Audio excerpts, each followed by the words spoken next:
Friends and family gathered for a unique celebration on Saturday to celebrate a Kansas Citian who turned 105 years old.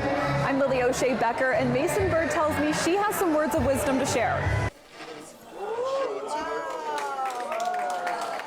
A crown for the 105-year-old whose legacy spans 5 generations. Well, they call me the matriarch, and that makes me important.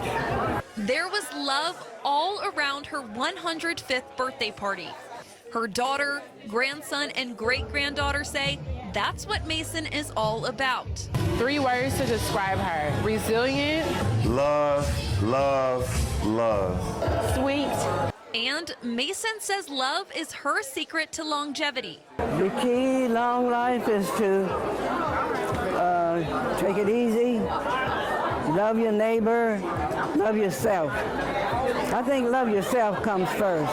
In addition to dancing on her birthday, Mason keeps living life every day. She was swimming. She reads probably a book a week.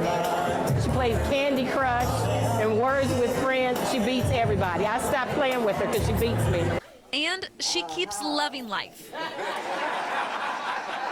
And we laugh all the time, you know, and she's a very happy person. I think that's what keeps her alive. In Kansas City, Lily O'Shea Becker, KSHB 41 News.